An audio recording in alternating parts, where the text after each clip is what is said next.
Hello everybody, welcome to Gregsbeerreviews. Let's go see what's in the fridge today.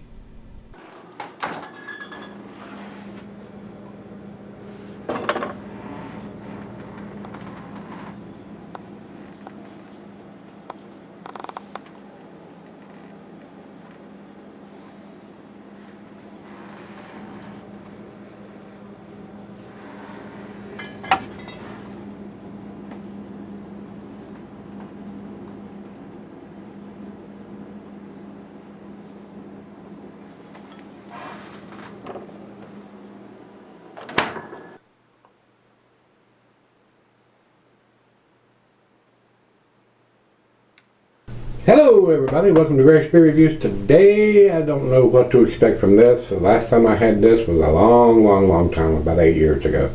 And I've had this one probably just as long. This is probably an 8-year-old version, or at least a 7. It doesn't have a date on it that I can see. Maybe something stamped on the bottom. We'll take a closer look when I come back for the final chugs. If there's anything stamped on it somewhere, I cannot see anything written on the bottle. On the label it says it's 11.1%. Whereas Beer Advocate has it at 13.3, and Untapped also has it at 13.3. But this was at 11.1, so they're probably doing bigger versions of this now than what this one is here. But it has a whole lot of stuff in the bottom of the bottle, guys. And even the one I did 4 to 6 months old 8 years ago had a lot of stuff floating in it. Very common problem from this brewery on this beer. A lot of stuff, a lot of floaties in the bottom of this bottle. That offends you, and it does offend me a lot of times. You may get offended. But it's 11.1%er, and this one is very old, guys. I bought this beer many years ago. So I think I may have bought 2 and cellared 1 and reviewed 1 pretty quick there within 6 months. So I think the label is even different now than what's on this bottle. But they may be dating their stuff now. This one, I didn't see anything on it. And like I said, we'll take a closer look when I come back. The commercial description says on Untapped that it's a 13.3%, like I said, and 34 IBUs. With the 11.1%er, the IBUs may not be the same. And not being able to type in a year, I couldn't narrow it down. So it says Insanity, 13.3% is made by aging our Blithering Idiot Barleywine ale in whiskey barrels. The barrel aging imparts an additional level of complexity to an already intense malt profile by adding the combination of vanilla, oak, and whiskey notes. So, and I can see the stuff in the bottom of this bottle, guys. It is very heavy, it is very prominent, and I am not a fan of that, guys. Y'all know that.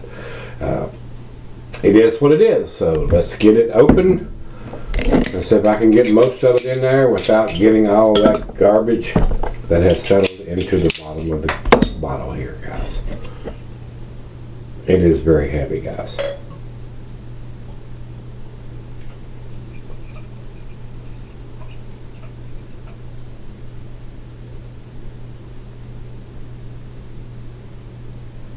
And I'm going to try not to pour that last little bit in there.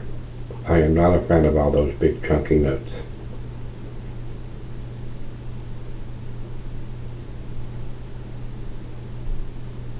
Especially on this style of beer. Oh man, it is a thick cake in the bottom of that bottle. And I don't know if I succeeded. I don't see a whole lot floating in this one, so I may have kept most of it in the bottom of the bottle. Very dark brown. I can see light through the thin part of the glass on the bottom here. Very murky brown on the top part here. Not much head on that super easy pour. It may produce a little bit more if you pour it straight down the center. To the nose we go.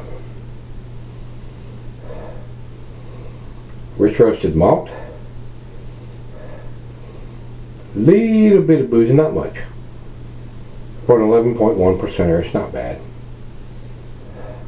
Caramel, toffee, maybe a little black molasses. It does have a decent sweet smell, like most barley wines do. Smells decent. Let's give it a try. See what we come up with. Cheers, everybody.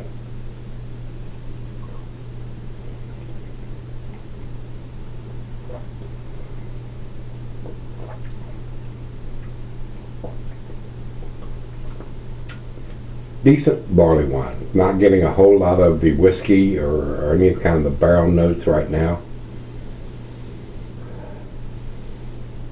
It smells very much like a barley wine. A nice sweetness to the back end. A lot of maltiness to it.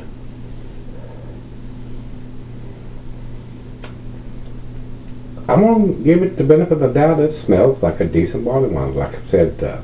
But not getting a lot of the barrel notes at this stage of the game. So I don't know if they faded or it didn't have a lot to begin with. If the newer ones have more, I don't know. I've not had a 13.3% version of it. So I have had this beer for a long, long time.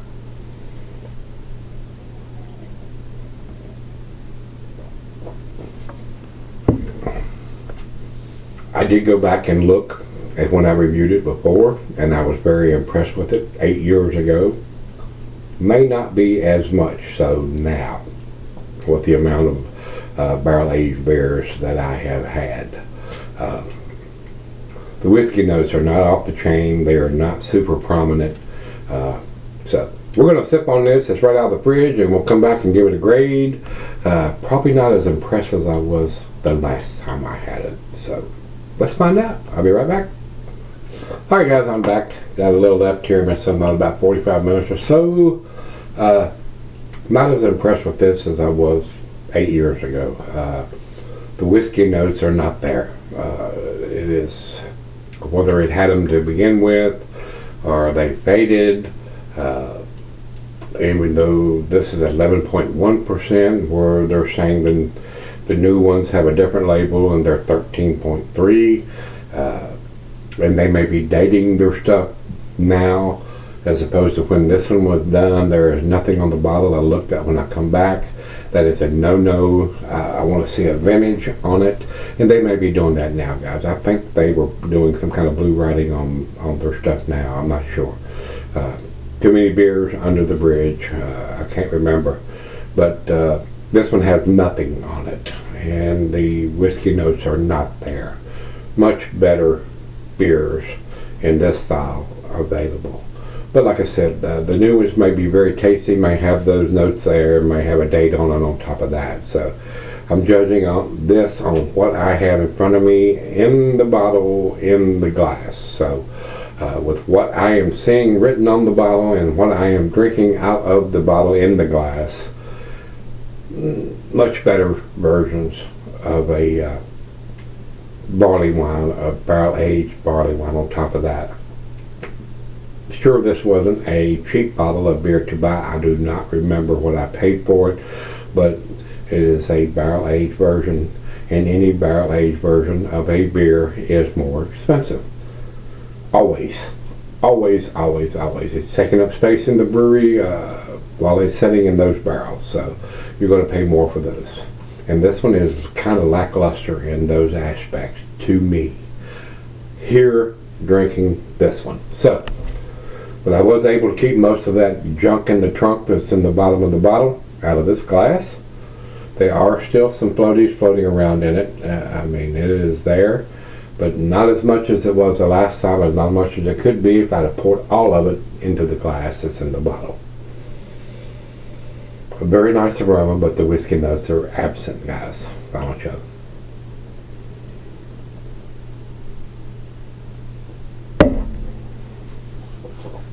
Decent beer, but not to the 8 category as far as I'm concerned now on this particular one. B plus for me, 88. Over to Beer Advocate, they say 93, outstanding, but they're judging it on the newer version, the 13.3% in a fresher bottle. So those may have a date on it. They may have a bigger barrel notes and whiskey and all that stuff in it. So I'm judging it for what I have in front of me today. Over to Untapped. Untapped has it at 3.87, also in their B plus category. So me and Untapped are in sync there. I think it's a B plus, and they do too. And Beer Advocate think it's a little better than that. But both of these are grading it on the 13.3%, which this one is not. And they're showing the new label on both sites. So maybe the 13.3% is a little tastier than this one, and it has a little bit more of the barrel notes and has a date on it. So I do not know.